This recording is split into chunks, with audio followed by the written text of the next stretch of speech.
Cambodia के बीच सीमा विवाद अब खतरनाक रूप लेता जा रहा है, जिसमें दोनों ही देशों के सैनिक जो है वो एक दूसरे पर गोलीबारी करने के लिए उतारू हैं। बता दें कि दोनों ही देश कह रहे हैं कि उन्होंने पहले गोलीबारी नहीं की, जबकि दूसरे देश की ओर से सबसे पहले गोलीबारी की गई है। बता दें कि थाईलैंड की सेना ने बताया कि कंबोडियाई सैनिकों ने उनके एक मंदिर के पास गोलीबारी की। इस इलाके में दोनों देशों के सैनिकों के बीच हाल के हफ्तों में काफी ज्यादा तनाव भी देखा गया है। हालांकि कंबोडिया के रक्षा मंत्रालय ने कहा है कि थाई सैनिकों ने पहली गोली चलाई थी, जिसके बाद उनके सैनिकों ने जो है आत्मरक्षा के लिए जवाबी कार्रवाई की। ऐसे में दोनों देश जो हैं एक दूसरे पर आरोप मढ़ते नजर आ रहे हैं। वहीं आपको बता दें कि सीमा पर सैनिकों की गोलीबारी के बाद अब थाईलैंड ने फाइटर जेट F-16 भी तैनात कर दिया है और साथ ही साथ हवाई हमले करने भी शुरू कर दिए हैं। लगातार आपको बता दें कि थाईलैंड की बमबारी से दोनों देशों के बीच तनाव जो है वो चरम पर पहुंच गया है। इससे भारत के पड़ोस में अब एक भीषण जंग छिड़ने का अंदेशा भी है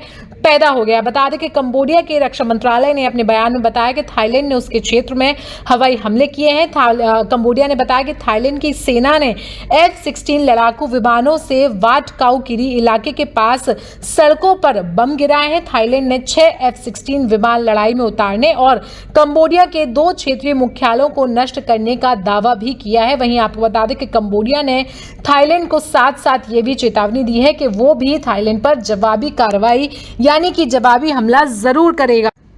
तो लगातार आपको बड़ी खबर बता रहे हैं, जहां पर थाईलैंड और कंबोडिया के बीच जो है यहां पर बहुत बड़ा जंग छिड़ती हुई नजर आ रही है। कंबोडिया की पहले बात कर लेते हैं। तो कंबोडिया के पूर्व नेता हुन सेन ने फेसबुक पर एक पोस्ट में कहा था कि थाई सेना ने कंबोडिया के 2 प्रांतों पर गोलीबारी की है। पोस्ट में उन्होंने बताया कि लोगों से अपील भी की थी कि वो उन्हें घबराने की जरूरत नहीं है, सरकार जो है वो सख्त से सख्त कदम उठा रही है। वहीं कंबोडिया के प्रधानमंत्री हुन मानेट ने फेसबुक पर कहा, कंबोडिया ने हमेशा शांतिपूर्ण तरीके से मुद्दों को सुलझाने की इच्छा जताई है, लेकिन इस बार हम पर जब हथियारों से आक्रमण किया गया है तो हमारे पास भी हथियारों से उनका जवाब देने के अलावा कोई विकल्प नहीं है। जिसके बाद थाईलैंड के प्रधानमंत्री क्या बोले हैं आपको वो बता देते हैं। थाईलैंड के कार्यवाहक प्रधानमंत्री फुमथम वाचताई ने बताया है कि कंबोडिया के साथ उसका विवाद नाजुक स्थिति में बना हुआ है, इसे सावधानी पूर्वक अंतर्राष्ट्रीय कानून के हिसाब से सुलझाना चाहिए। बता दें कि गुरुवार को ही दोनों देशों के बीच झड़प के दिन थाईलैंड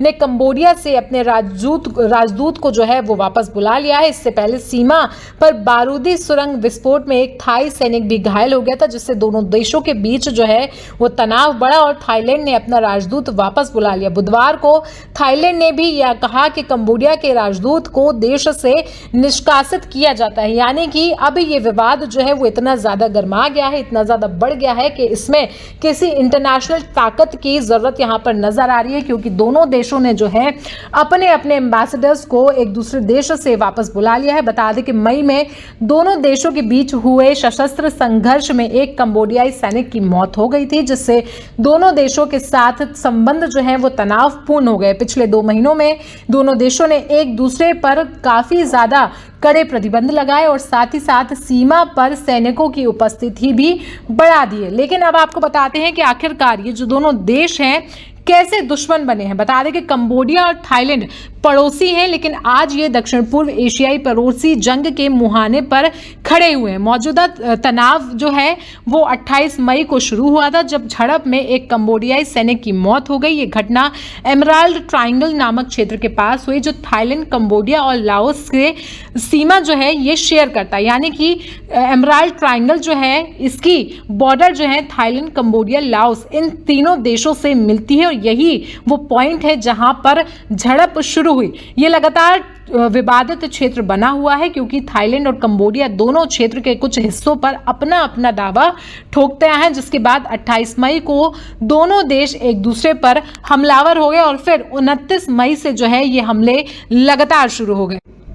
फिर से आपको बता देते हैं कि कंबोडिया और थाईलैंड जो है वो पड़ोसी हैं, लेकिन आज ये दक्षिण पूर्व एशिया के पड़ोसी जो है वो जंग के लिए एकदम तैनात है। बता दें कि ये शुरुआत जो है 28 मई को हुई, जहां पर झड़प में कंबोडियाई सैनिक की मौत हो गई। ये पूरी घटना जो है एमराल्ड ट्रायंगल नामक एक क्षेत्र पर हुई, जो थाईलैंड, कंबोडिया और लाओस से अपनी बॉर्डर को शेयर करता है। और उसके बाद यहाँ से विवाद शुरू हुआ और फिर 29 मई से जो है दोनों देश एक दूसरे पर हमलावर हो गए। बता दें कि कंबोडिया कंबोडिया और थाईलैंड 817 किलोमीटर लंबी सीमा जो है वो शेयर करते हैं। फ्रांस का 1863 से 1953 तक कंबोडिया पर कब्जा रहा है। ऐसे में फ्रांस ने ज्यादातर बॉर्डर तय किया। इसका आधार 1907 के थाईलैंड और कंबोडिया के प्राकृतिक जल विभाजक रेखा यानी कि वाटरशेड लाइन के समझौते पर आधारित था।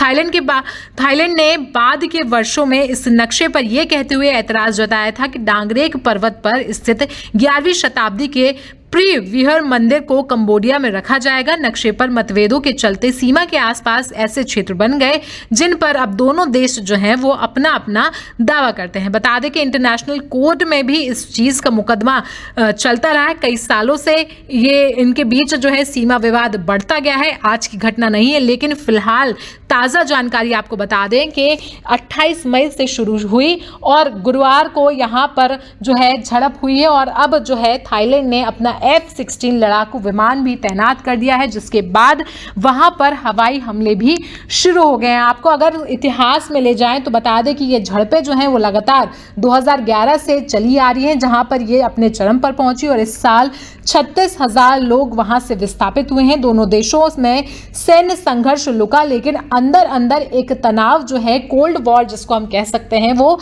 चलता रहा। थाईलैंड ने सीमा विवादों को सुलझाने के लिए मदद के लिए संयुक्त सीमा आयोग यानी कि JBC की स्थापना भी की, लेकिन इसकी बैठक में कोई महत्वपूर्ण नतीजा नहीं निकला। ऐसे में अंतर्राष्ट्रीय कोर्ट के मुकदमों और कई झड़पों के बाद भी चीजें जस की तस बनी हुई हैं। बता दें कि हालिया हफ्तों में इन्होंने काफी खराब रूप ले लिया है। तो लगातार बड़ी खबर बता रहे हैं आपको, जहां पर थाईलैंड और कंबोडिया जो भारत के काफी नजदीक माने जाते हैं, यहां पर अब हिंसा देखने को मिल रही है, जहां पर एक दूसरे देशों के सैनिक जो हैं एक दूसरे पर हमलावर हैं।